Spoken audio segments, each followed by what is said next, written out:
prompt payment of ground rent to boost territory development. House Speaker advocates for women's empowerment, labels aid key to economic growth. University staff unions begin indefinite nationwide strike over withheld salaries. In other foreign in Chad, presidency confirms tragic loss of 40 soldiers initiates operation to find attackers.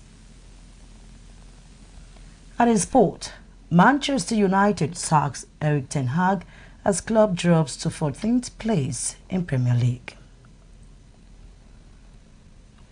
Good evening, thank you for joining us. I am Grace Ike. The news and details. FCT Minister Barrister Yusuf Wike has urged residents to settle their outstanding ground rent payment to facilitate funding of essential infrastructure projects across the territory. The minister said this at the official flag-off ceremony for the upgrading of War College Army Checkpoint and other connecting roads in Buhari Area Council. FCT correspondent Naomi Oleribe has details of this report.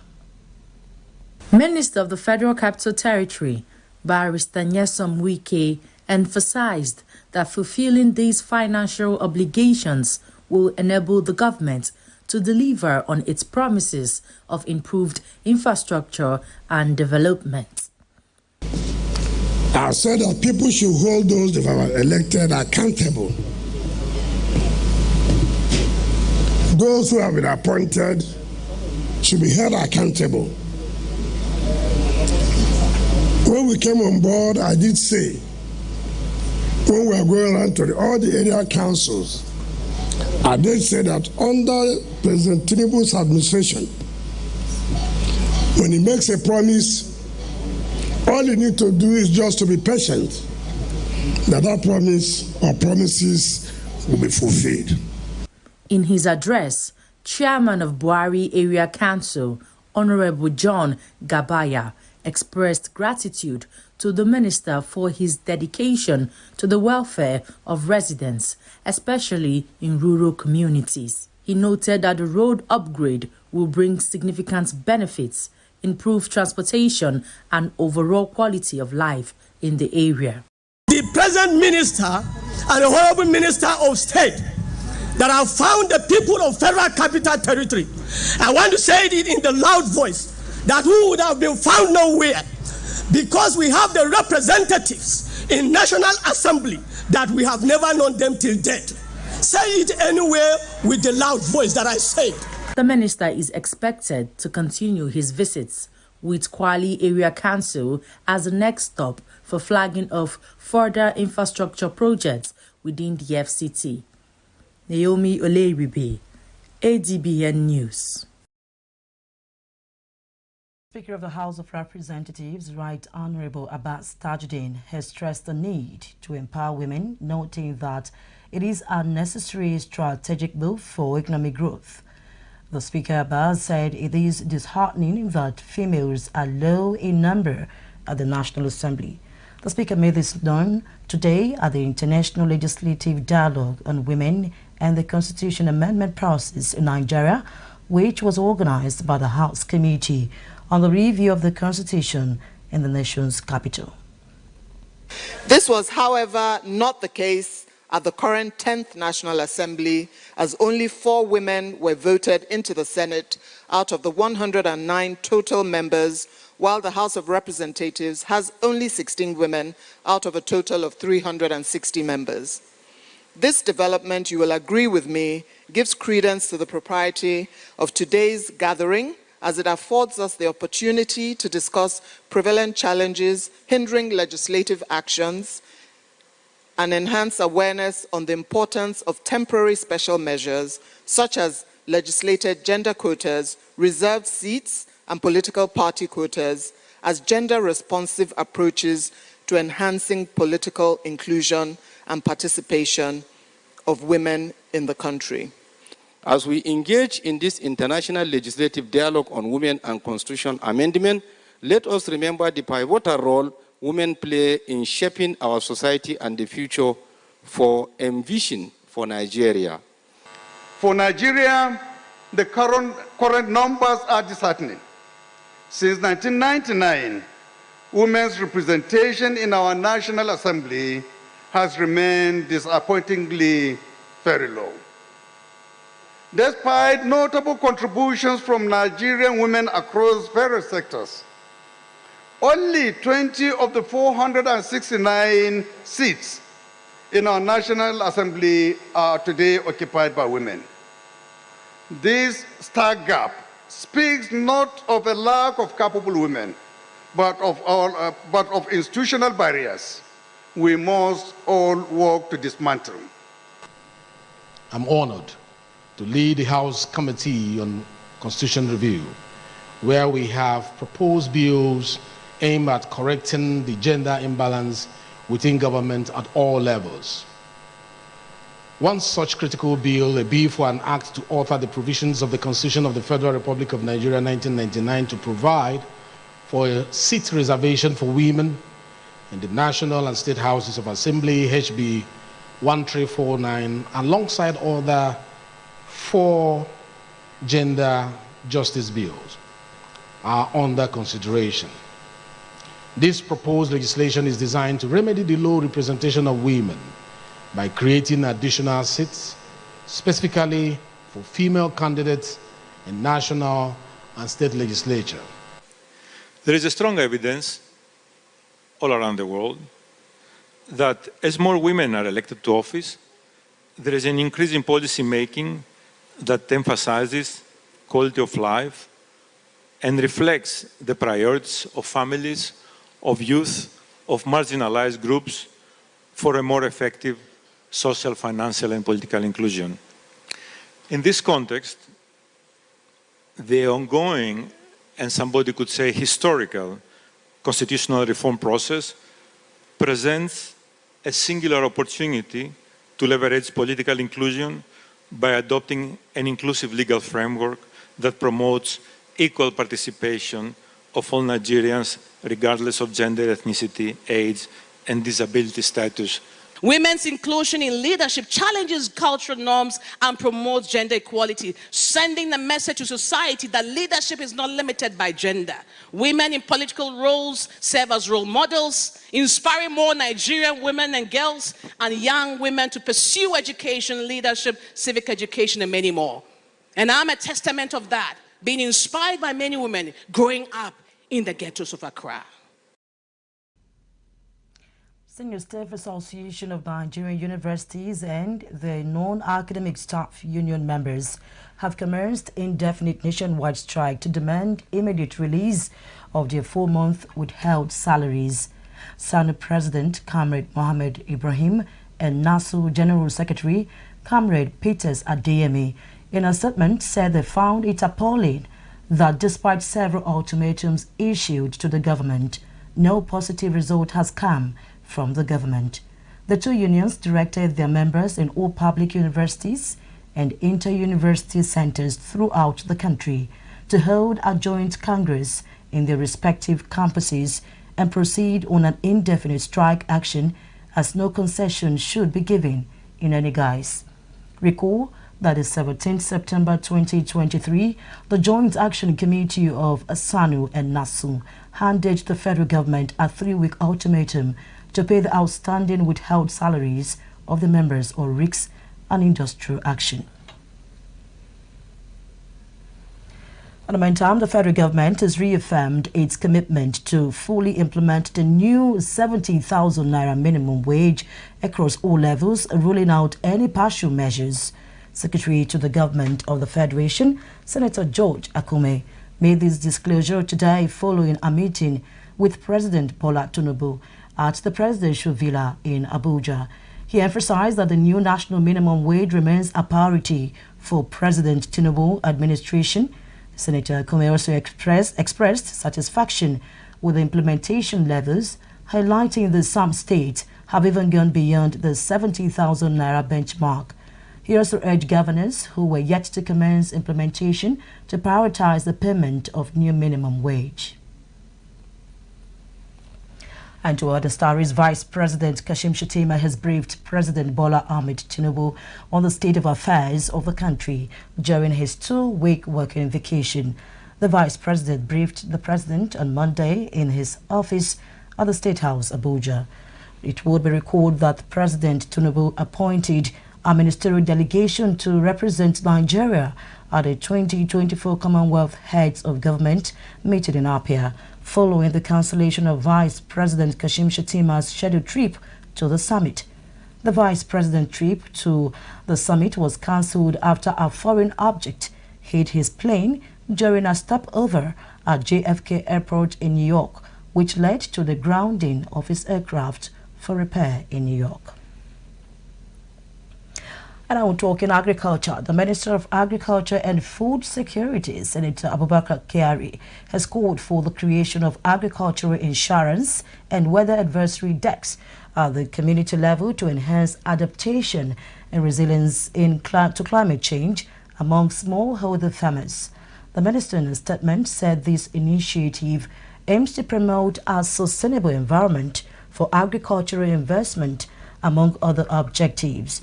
The statement noted that the minister, represented by the Director of the Federal Department of Agricultural Extension Services, Dr. Diola Lodbanjo, made the call during the Agricultural Insurance and Climate Advisory Roundtable meeting held recently in the nation's capital.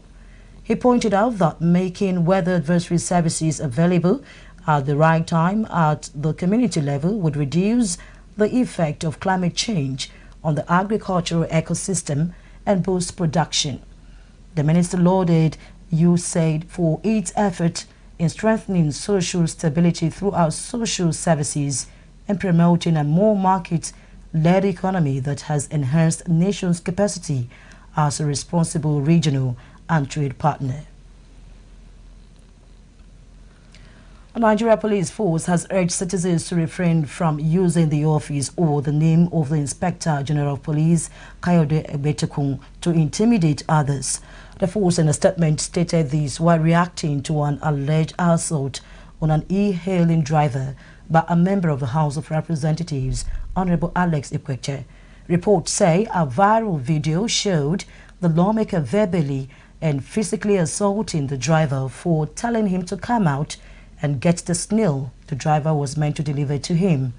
In the video, the visibly angered member representing Aba North and South Federal Constituency repeatedly insisted that the request was disrespectful given his status.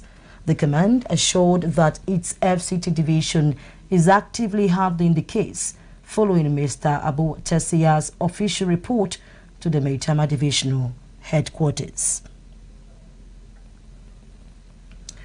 National Counter-Terrorism Center in the Office of the National Security Advisor has stressed the need to combat terrorism financing as the best way to obstruct the terrorist network and effectively fight the menace of terrorism and violent extremism. The National Coordinator of the Center, General Adamu Laka, said this when he received the Secretary General of the Islamic Military Counter-Terrorism Coalition in Saudi Arabia at his office in the nation's capital. General Laka said since terrorism is a global threat, it must be fought collectively through strong collaborations to obstruct its main source of strength. He said the National Counter-Terrorism Center was ready to partner with the Islamic Military Counter-Terrorism Coalition in the areas of intelligence sharing, training and capacity building. He said the Secretary General's visit were highly valued as it would further solidify the cordial and friendly relationship between Nigeria and Saudi Arabia and the resolve of the two countries to combat terrorism on a global scale. Secretary General of Islamic Military Counter-Terrorism Coalition, General Mohammed bin Said al-Mogedi, commended the Nigerian government for the establishment of National Counter-Terrorism Center, which he said has helped to tackle terrorism and violent extremism. He assured of the Islamic Military Counter-Terrorism Coalition's readiness to collaborate with National Counter-Terrorism Center to fight terrorism and violent extremism in the country and across the African continent. You're watching Adbn News at 7. Stay with us for more stories after this break. Welcome to the world where innovation meets opportunity, where ideas become empires. This is Market TV. I am Idorian Flannan, and every week I'll be taking you inside the dynamic world of marketing and commercial business. From groundbreaking startups to big businesses, Market TV brings you the best pricing and latest goods on display. It's all about understanding your audience and staying ahead of the trends. Witness the creative processes that drive the various brands. Join us as we dive deep into the strategies that shape the commercial landscape, from streets to traditional advertising and social media. We cover it all. Whether you're a seasoned professional or an aspiring entrepreneur, Market TV provides the insights you need to thrive. This show gave us the tool to turn our vision into reality. So, if you're ready to master the market, tune into Market TV every Saturday at 6 p.m.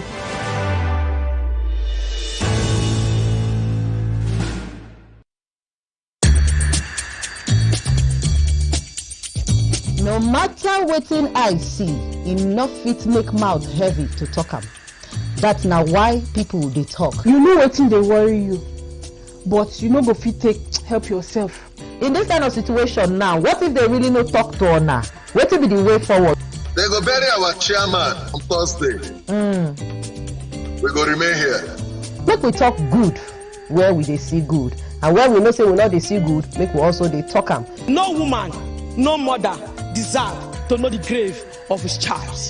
The bank manager, the bank executive, they are the one the government should first face. People They Talk, the show on Monday to Friday by 5 p.m. on top Adbn TV. In a world of overwhelming voices where everyone has different opinion on different issues, it is important that we bring the core issue to the fore.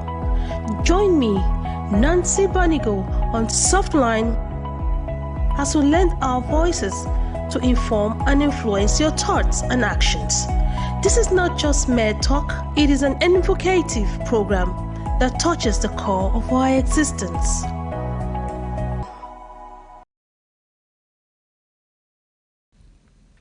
Akwa Ibom and Abia government have agreed to enter a partnership to enhance accessibility of roads between the two states and bolster infrastructure and facilitating regional connectivity. Now, this development was unveiled during Abia State Governor Alex Oti's condolence visit to his Akwa Ibom counterpart, Governor Umo Eno, following the passing of the First Lady of Akwa Ibom State, Patience Eno. Governor Oti expressed Abia State's condolences and praised the late First Lady's impactful contributions, calling her passing a profound loss for the state and the nation. He encouraged Governor Eno to press on with people-oriented projects, reaffirming Abia's support for shared road infrastructure improvement for the benefit of citizens across both states. Governor Eno expressed gratitude for the show of solidarity and pledged to work jointly on key infrastructure projects such as advocating for federal intervention on the Ikotek-Benin-Aba Road and addressing the Ini Arochoko Road as well. And similarly, Akwa Ibom State Governor Pastor Umo Eno has expressed his heartfelt appreciation for the support shown him by his colleagues and compassionate Nigerians as he mourns the passing of his wife, the late Pastor Mrs. Patience Eno. Speaking during a condolence visit from the Southern Governor's Forum at the Government House in Uyo, Pastor Eno characterized their gestures as warm and comforting, noting that he and his family have found strength in the outpouring of love.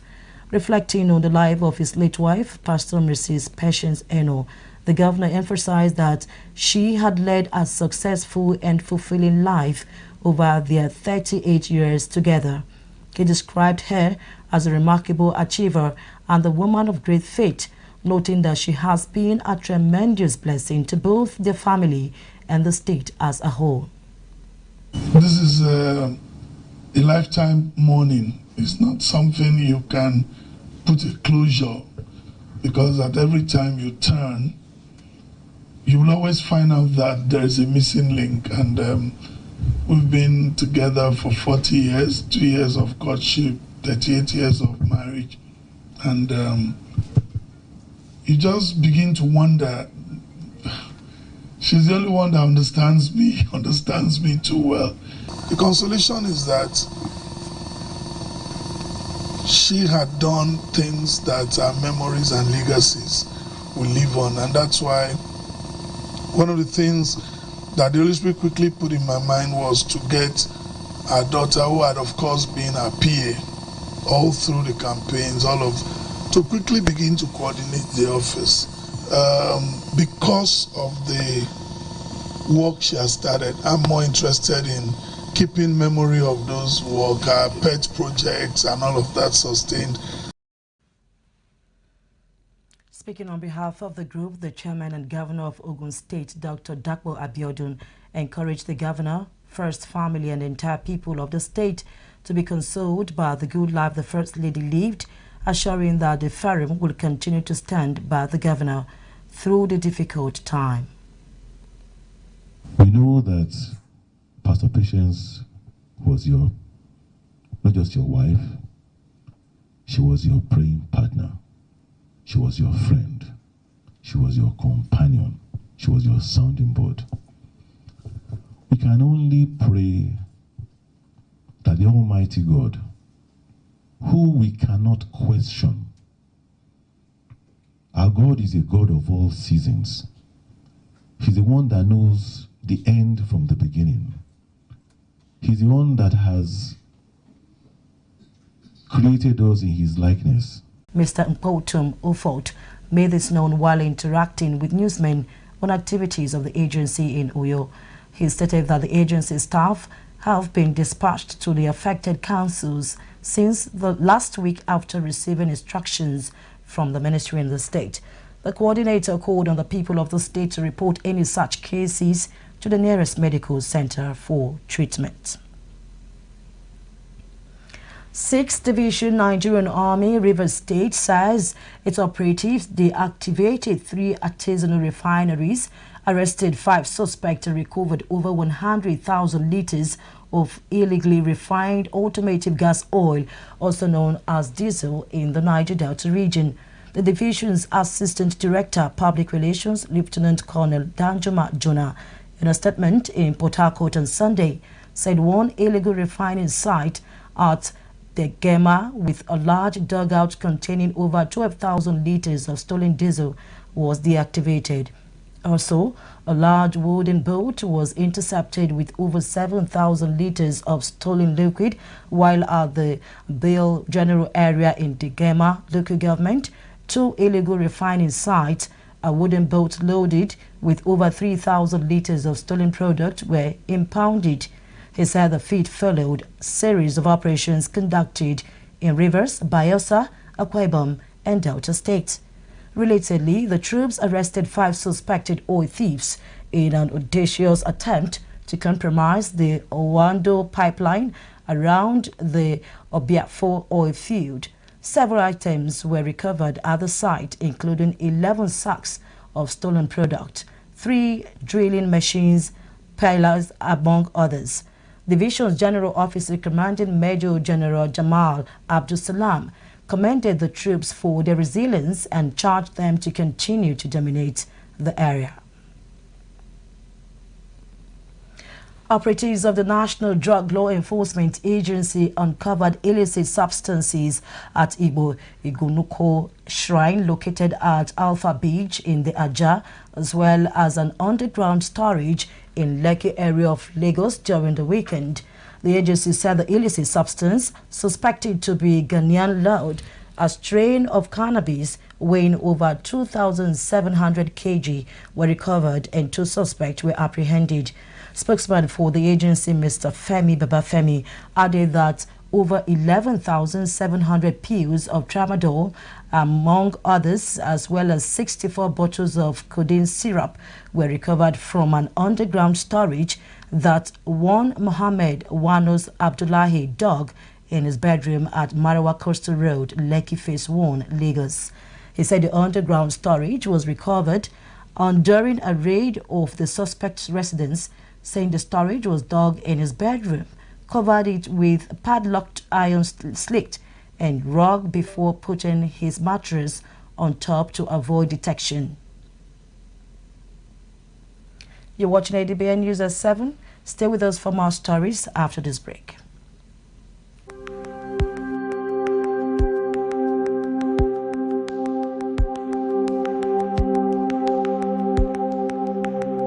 Welcome to the Niger Delta, a region of incredible beauty and stark contrast. From its breathtaking landscapes to its rich cultural heritage, this is a place where history and modernity collide. But beneath this serene surface lies a story of struggle and resilience. The Niger Delta is the lifeblood of Nigeria's economy, home to vast oil reserves that fuel the nation, yet it is a land where the people fight for their share of the wealth.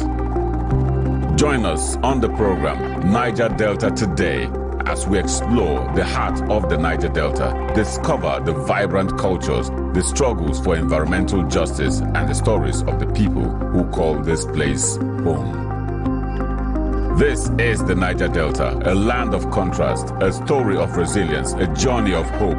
Don't miss our exclusive series, Niger Delta Today, every day at 12 noon, only on Adbn TV. Witness the untold stories, experience the journey, be part of the change.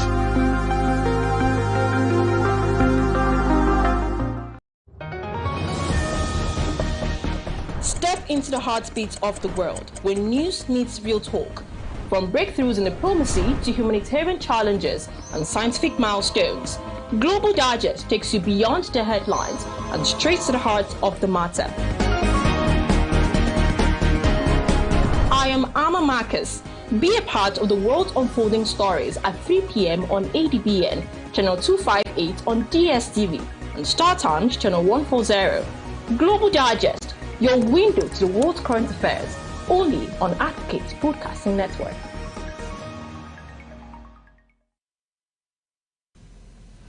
In other foreign scene, Chad's presidency says over 40 soldiers were killed yesterday in an attack on a military base in Chad's Lake region. The statement said President Muhammad Idris Deby launched an operation to track down the assailant. Reports say the region is often attacked by the Boko Haram insurgency, which erupted in northeast Nigeria in 2009 and spread to the west of Chad. In another development, Tunisia's Coast Guard has recovered bodies of 16 migrants off the coast of the town and Seba from the latest migrant boat disaster in the Mediterranean. Senior official in the National Guard told newsmen that the victims have not been identified because the bodies had decomposed. Recall that last month more than 15 Tunisian people died, including 3 infants, and 10 others were missing after their boat sank off the Tunisian coast at Jebra as they sought to cross the Mediterranean to Europe.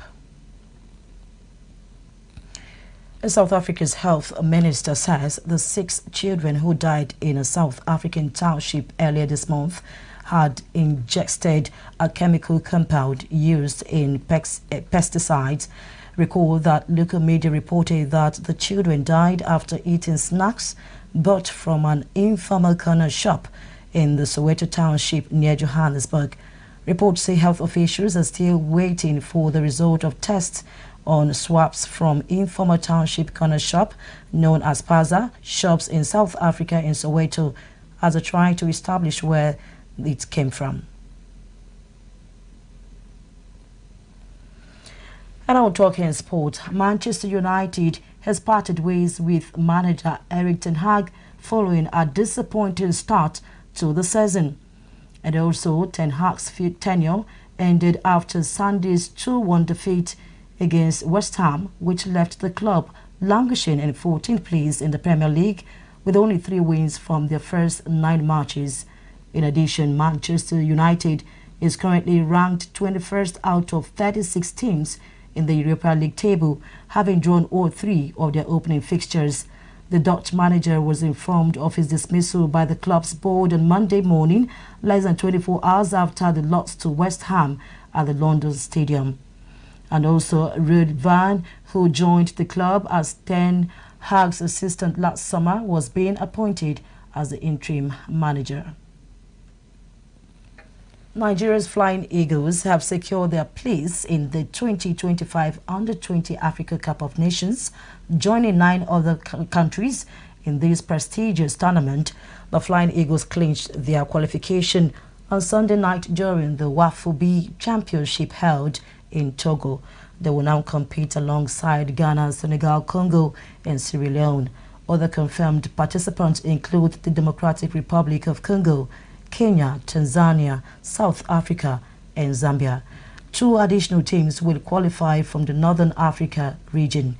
The Confederation of African Football is expected to announce the host country and tournament dates shortly. Lagos State Governor Mr. Babajide Sanwo-Olu has hosted players and officials of Nigeria's and Algeria's senior women's national team at a special reception on Lagos Island. The reception took place on Monday ahead of Tuesday's international friendly match at the Johnson Arena in Lagos. Also in attendance was the president of the Nigeria Football Federation, Alhaji Ibrahim Musa Gusau. The Super Falcons secured a 2-0 victory in the first match of the friendly series on Saturday as both teams prepare for the upcoming Women's Africa Cup of Nations in Morocco, scheduled for July next year. And to other stories, organizers of the Ballon d'Or Award has reaffirmed that no player or club is aware of the winner, responding to Real Madrid's decision to boycott the event over concerns that Vinicius Jr. would not win. A Ballon d'Or official confirmed these to newsmen ahead of tonight's ceremony in Paris, highlighting the strict confidentiality rules established for the 2024 edition. Real Madrid announced they would not attend the ceremony, expressing their belief that Vinicius, considered a favorite for the men's award, has been overlooked. The club questioned the selection method used to determine the Ballon d'Or winner. That's it on Adbn TV News.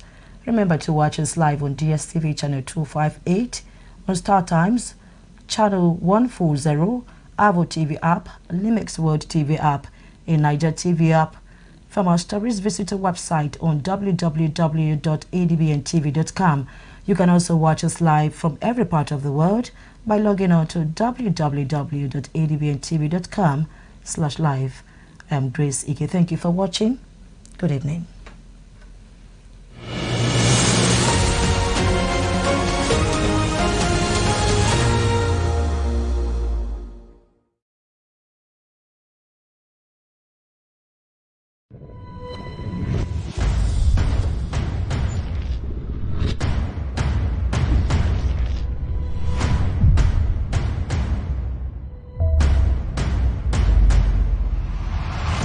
ADBN, Advocate Broadcasting Network.